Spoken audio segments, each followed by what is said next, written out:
Hello everyone, कैसे हैं आप सभी। आई होप आप लोग बहुत अच्छे होंगे, अच्छे से पढ़ाई कर रहे होंगे और होमवर्क भी कर रहे हो ना बेटा। तो बेटा आज हम करेंगे lecture 3 of structure organisation and in animals. यही करेंगे बेटा। एपिथीलियम कर रहे थे आप, राइट। तो इस वाले लेक्चर में आपका एपिथेलियल टिश्यू कंप्लीट हो जाएगा। नेक्स्ट लेक्चर में हम कनेक्टिव टिश्यू के बारे में पढ़ेंगे, ठीक है बेटा। तो सबसे पहला इम्पोर्टेंट काम है आप लोगों को मतलब बैकलॉग तो क्रिएट करना ही नहीं है, कहीं से कहीं तक भी। मतलब बैकलॉग आप लोगों को क्रिएट नहीं करना, ठीक है। साथ के साथ पीछे का भी लेकर चलते रहो, आगे का भी लेकर चलते रहो एंड क्वेश्चन प्रैक्टिस भी करते रहो।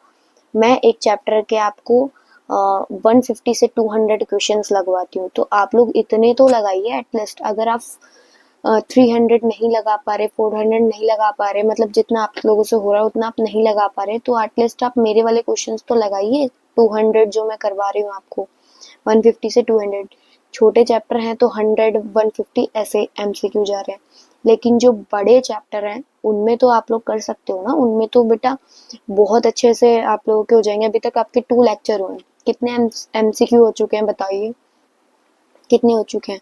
अभी आपके 2 लेक्चर में आपके 25 अराउंड हो गए हैं, 25 हो गए हैं। तो ऐसे ही करिए, इजीली आपका हो जाए, ठीक है। इजीली आपका होता जाएगा। तो बिना किसी देरी के लेक्चर 3 को स्टार्ट करते हैं। एंड पेन कॉपी वाटर बोतल निकाल लीजिए। आजकल बहुत ज़्यादा गर्मी बढ़ चुकी है। 2 दिन से बारिश हो रही थी, बारिश के बाद उमस होने लग गई है, ह्यूमिडिटी ज़्यादा हो गई है। कोई बात नहीं, चलो पानी की बोतल निकाल लो, वाटर बोतल निकालो बेटा। एंड आज हम पढ़ेंगे सीलिया।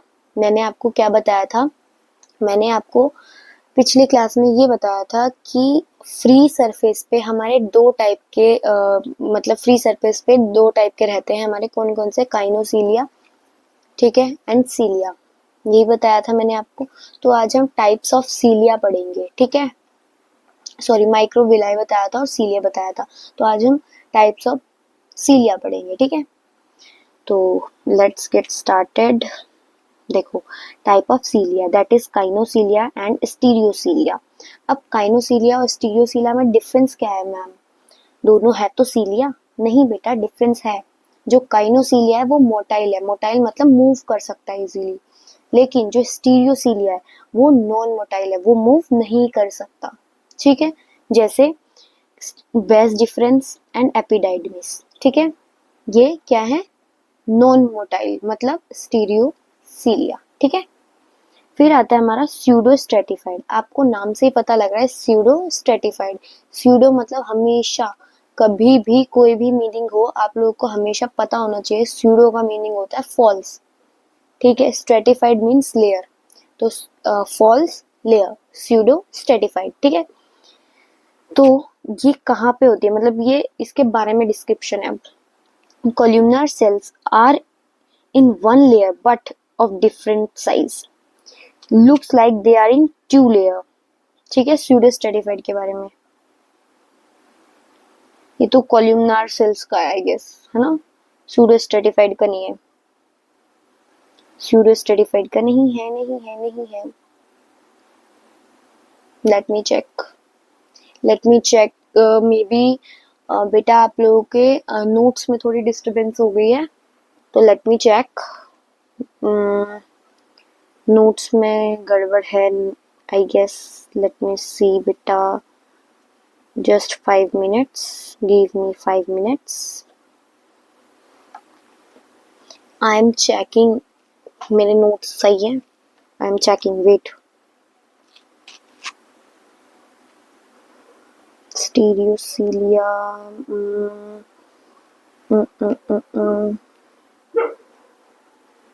है तो बेटा यही, नोट्स तो यही है, नोट्स तो बेटा यही है। स्यूडो स्ट्रेटिफाइड में आपको बता देती हूँ। स्यूडो स्ट्रेटिफाइड मैंने आपको बताया फॉल्स लेयर, बताया बहुत अच्छे से, आप लोगों ने पढ़ा। इसमें बोला है जो कॉल्यूमनार सेल्स है, आपने कॉल्यूमनार सेल्स पढ़ तो ली? पढ़ी नहीं है आप लोगों ने? पढ़ तो ली? स्क्वैमस, क्यूबॉइडल, कोल्यूमनार पढ़ा तो है आपने। हाँ तो फिर तो नोट्स सही है। मेरे दिमाग में शायद कहीं कुछ और ही चल रहा था, मुझे लगा वो चीज है। चलो कोई बात नहीं। कोल्यूमनर सेल्स जो है सिंगल लेयर की होती है, उसमें सिर्फ एक ही लेयर होती है लेकिन डिफरेंट किसकी, साइज की। ठीक है, ये ऐसा लगता है कि हम दो लेयर, इट लुक्स है मतलब स्यूडो स्ट्रेटिफाइड लेयर जो है वो ऐसी लगती है, तभी तो इसे बोला गया फॉल्स लेयर। फॉल्स लेयर क्यों बोला गया, क्योंकि ये है एक लेकिन दिखती कैसी है कि दो लेयर में हो। ठीक है, दिखती कैसी है, दो लेयर हो, लेकिन है ये एक, इसलिए इसे बोला गया फॉल्स लेयर। ठीक है, जैसे कि ट्रैकिया। मैं कंफ्यूज हो गई थी बेटा एक्चुअली। चलो कोई बात नहीं, इट्स ओके। इसलिए मुझे नोट्स फोन में भी रखने पड़ते हैं कि मैंने सही बनाए हैं या नहीं बनाए, और मैं कहीं हुई चली गई थी।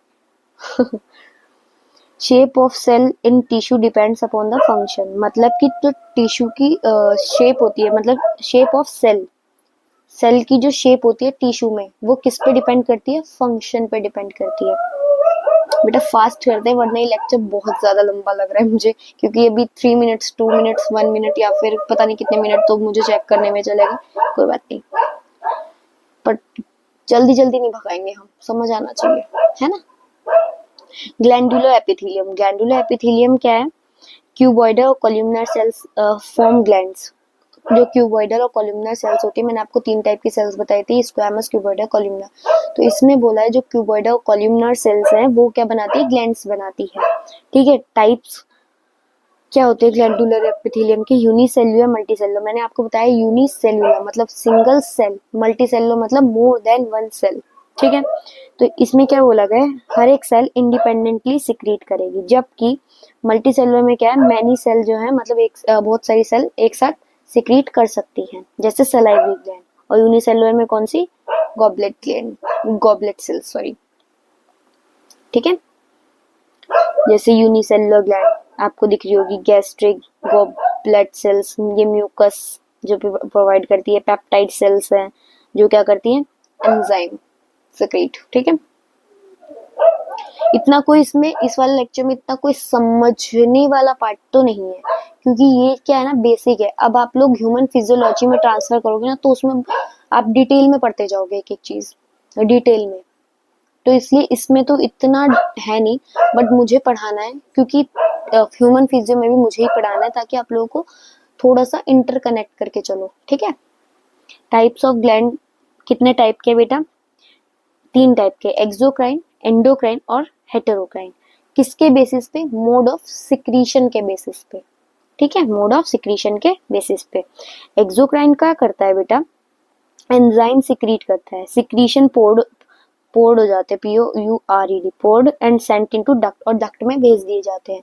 और ये क्या करता है, सिक्रीट क्या करता है, enzyme, oil, wax, sweat, mucus. ठीक है, जबकि जो एंडोक्राइन होता है वो poured into body fluid surrounding them. ठीक है, सिक्रीट क्या करता है, हार्मोन। हेटेरोक्राइन क्या होता है, एंडोक्राइन और एक्सोक्राइन दोनों, एंडोक्राइन और एक्सोक्राइन दोनों मिक्स्ड। ठीक है, मिक्स्ड होता है, एंडोक्राइन एक्सोक्राइन दोनों होता है, जैसे कि पेनक्रियास, टेस्टिस, ओवरी। ठीक है, पेनक्रियास, टेस्टिस एंड ओव। ठीक है, फिर है कंपाउंड एपिथेलियम। मैंने बताया था कंपाउंड एपिथेलियम क्या था बेटा, जो मैं ये सोची थी ना कोल्यूमनार सेल्स वाला, मैं पढ़ कोल्यूमनार रही थी, दिमाग में मेरे कंपाउंड चल रहा था, तभी तो मैंने सोचा नोट्स मैंने ये तो नहीं लिखा था। More than one layer of cell, compound में मैंने बताया था, जैसे अपने सिंपल और कंपाउंड आपने पढ़ा था, सिंपल एक लेयर से मिलके बनी थी, जो कंपाउंड था वो 2 लेयर से मिलके बना था, मतलब मोर देन वन लेयर। ठीक है, एक लेयर से ज्यादा, जैसे प्रोटेक्शन प्रोवाइड करता है वो स्किन को, मैंने आपको बताया था। ठीक है, ये लिमिटेड रोल होता है इसका एब्जॉर्प्शन और सिक्रीशन में, लेकिन ज्यादा रोल किसमें होता है, इसमें प्रोटेक्शन में, बताया था। जैसे कि आउटर लेयर ऑफ स्किन जो कि ड्राई सरफेस होता है हमारा। ठीक है, Bukkal cavity, pharynx, anal canal, vaginal canal. ठीक है, अब इसमें भी जैसे कि यूरिनरी ब्लैडर, वजाइनल कैनाल जैसे कि urinary bladder, ureter, renal pelvis. और इसके भी फर्दर 2 टाइप होते हैं, जैसे कि स्क्वैमस एंड क्यूबॉइडल। स्क्वैमस में भी 2 टाइप होते हैं, केराटिनाइज्ड, नॉन केराटिनाइज्ड। इसे हम आगे पढ़ेंगे। क्यूबॉइडल क्या होता है, क्यूबॉइडल में क्या होता है, duct of salivary gland and pancreas यहाँ मिलता है, ठीक है। टाइप्स, इसके टाइप्स कंपाउंड एपिथेलियम के, ट्रांजिशनल एंड स्ट्रेटिफाइड। ट्रांजिशनल क्या होता है, only few layers of cell, कुछ ही लेयर्स होती हैं सेल्स की, ठीक है। टॉप मोस्ट लेयर के पास क्या होता है, केरेटिन होता है, जैसे कि स्किन, ठीक है। Top most layer dead, called stratum corneum, ठीक है। जबकि जो स्ट्रेटिफाइड होता है वो नो केरेटिन, उसमें कोई केरेटिन नहीं होता, जैसे कि Bukkal cavity, pharynx and conjunctive etcetera, ठीक है। स्ट्रेटम कॉर्नियम क्या करता है बेटा, प्रिवेंट करता है पैथोजन की एंट्री को, मतलब पैथोजन्स को आने नहीं देता, प्रिवेंट करता है, ठीक है। जैसे note, epithelial tissue has great power of regeneration, मतलब जैसे रीजनरेशन का मीनिंग आपको मैं बताऊं, जैसे डेड हो जाती है कोई चीज, उसको दोबारा रिगेन करना। स्किन, जैसे कहीं हमारी चोट लग जाती है, स्कम बन जाता है डार्क रेडिश कलर का, वो फिर मतलब जब कुछ स्कम बनने के बाद फिर न्यू स्किन का फॉर्मेशन हो जाता है ना, तो उसमें regeneration capacity, power of regeneration, ठीक है। जंक्शन, अब हम पढ़ेंगे junction, structural and functional connection between cells, मतलब सेल्स के बीच में कनेक्शन होता है, जो सेल्स को जोड़ता है वो होता है जंक्शन, ठीक है। Found in all type of tissue but maximum in epithelium, हर एक टिश्यू मतलब एपिथेलियल, कनेक्टिव, मस्कुलर एंड वो मस्कुलर और न्यूरल, इन चारों में मिलता है, इन चारों टिश्यू में मिलता है, लेकिन सबसे ज्यादा एपिथेलियम में मिलता है, ठीक है। 3 टाइप के होते हैं, tight junction, adhering junction and gap junction, ठीक है। टाइट जंक्शन आपको नाम से ही पता लग रहा है, टाइट मतलब कि टाइट, ठीक है, मतलब ये ना किसी को बाहर जाने देगा ना अंदर आने देगा, ठीक है, समझ में आ रहा है, ना किसी को ये बाहर जाने देगा और ना ही अंदर आने देगा। अब इसमें क्या होता है, लीकेज को प्रिवेंट करता है ये, ठीक है, लीकेज को प्रिवेंट करता है, सब्सटेंस के लीकेज को प्रिवेंट करता है। अधीरिंग फंक्शन क्या करता है, सेल्स के बीच में सीमेंटिंग का काम करता है, जैसे डेस्मोसोम एंड हेमीडेस्मोसोम, इसमें 2 एग्जांपल है, ठीक है। गैप जंक्शन क्या होता है, स्मॉल हो बड़े हो कैसे भी मॉलिक्यूल्स हो, उनको क्या करता है बेटा, ट्रांसफर करता है, किसमें, बिटवीन एडजेसेंट सेल्स, ठीक है। तीनों डन। देखो इसमें जैसे ये है, इसमें ये गैप जंक्शन है, गैप दिख रहा है थोड़ा सा, ये गैप जंक्शन। अधीरिंग जंक्शन जो मिलाता है, जो कनेक्ट करता है सेल्स को। टाइट जंक्शन जो लीकेज को प्रिवेंट करता है। अधीरिंग जंक्शन में जैसे हेमीडेस्मोसोम, ठीक है। Now it's time to read NCERT. Some of the columnar और cuboidal cells get specialized for secretion, जिन्हें हम glandular epithelium बोलते हैं, ठीक है। They are mainly 2 types, 2 types के होते हैं, मैंने अभी आपको बताया। Unicellular consist of isolated glandular cells, इनके पास ग्लोबेट सेल्स बोलते हैं, और मल्टीसेल्युलर सेल्स जिन्हें हमने सलाइवरी ग्लैंड बोला, ठीक है।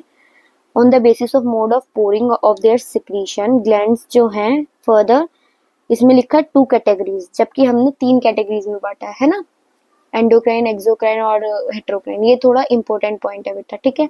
एनसीईआरटी के हिसाब से 2 ही है, लेकिन वैसे अगर आप जानना चाहें 3 होते हैं, ठीक है। Exocrine, endocrine. एक्सोक्राइन क्या करते हैं, mucus, saliva, earwax, oil, milk, digestive enzymes और अदर सेल प्रोडक्ट्स को सिक्रीट करते हैं, जबकि the products are release through the ducts और ट्यूब्स, मतलब इन जो प्रोडक्ट्स होते हैं वो किसके थ्रू रिलीज होते हैं, डक्ट या फिर ट्यूब्स के। एंडोक्राइन ग्लैंड क्या होती है, वो डक्टलेस होती हैं, ठीक है, मतलब एक्सोक्राइन के पास डक्ट्स होते हैं, जबकि एंडोक्राइन के पास डक्ट नहीं होते, तो वो डक्टलेस कहते हैं उसे, ठीक है। इन ये क्या करते हैं, प्रोड्यूस हार्मोन्स प्रोड्यूस करते हैं, are secreted directly into the fluid bathing या ग्लैंड, ठीक है। कंपाउंड एपिथेलियम, ये एक से ज्यादा की लेयर से मिलके बना है, इसलिए इसे मल्टी लेयर भी बोलते हैं। इसका लिमिटेड रोल होता है सिक्रीशन एब्जॉर्प्शन में, जबकि मेन फंक्शन क्या होता है इसका, प्रोटेक्शन, किसके against, chemical and mechanical stresses के अगेंस्ट। ये कहाँ पे प्रेजेंट होता है? ड्राई स्किन पे, dry surface of the skin पे, बुक्कल कैविटी, फेरिंग्स पे, और इनर लाइनिंग पे किसकी? डक्ट और सलाइवरी ग्लैंड पे, एंड पैनक्रियाटिक डक्ट। बेटा नोट्स से ही एक एक लाइन, मतलब एनसीईआरटी की एक एक लाइन नोट्स में लिख के समझाई है मैंने आपको, एक एक लाइन, तो आपको एनसीईआरटी में तो कोई दिक्कत ही नहीं होगी। मैं मान ही नहीं सकती आप लोगों को दिक्कत है, फिर भी कोई दिक्कत हो तो you can comment. All cells in epithelium are held together with little intercellular material. All animal tissue specialized junction provide both structure and function link between its, मतलब इसको जंक्शन का मतलब बता रहे हैं, जंक्शन मैंने आपको बता दिया। 3 टाइप के सेल जंक्शन होते हैं जो कि एपिथेलियम में मिलते हैं और अदर टिश्यू में भी मिलते हैं, लेकिन स्पेशली कहाँ मिलते हैं? ज्यादातर कहाँ मिलते हैं बेटा? एपिथेलियम में, ठीक है, एपिथेलियम में मिलते हैं, पता है ना ये तो सबको। Tight junction, adhering junction, gap junction. Tight junction क्या करता है? लीकेज को प्रिवेंट करता है, स्टॉप करता है। अधीरिंग जंक्शन क्या करता है? सीमेंटिंग करता है सेल्स की, नेबरिंग सेल्स की। गैप जंक्शन क्या करता है? ट्रांसफर करता है, स्मॉल मॉलिक्यूल्स हो चाहे बिग मॉलिक्यूल्स हो, किसके मतलब किसके बीच में? अधीरिंग सेल्स के बीच में, ठीक है, बिटवीन अधीरिंग सेल्स। समझ में आया सबको बेटा? देखो ग्लैंडुलर एपिथेलियम, यूनिसेल्यूलर, मल्टीसेल्यूलर, ये याद कर लेना बेटा, डायग्राम देखने हैं। कंपाउंड एपिथेलियम मैंने आपको बताया, एक से ज्यादा सेल्स, मल्टी सेल्यूलर, ठीक है, ये देखो बहुत सारी सेल्स दिख रही है ना। नाउ क्वेश्चंस बताइए बेटा।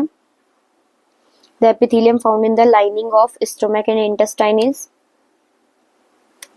स्टोमक मतलब स्टोमक की लाइनिंग और इंटेस्टाइन में कौन सा एपिथेलियम मिलता है?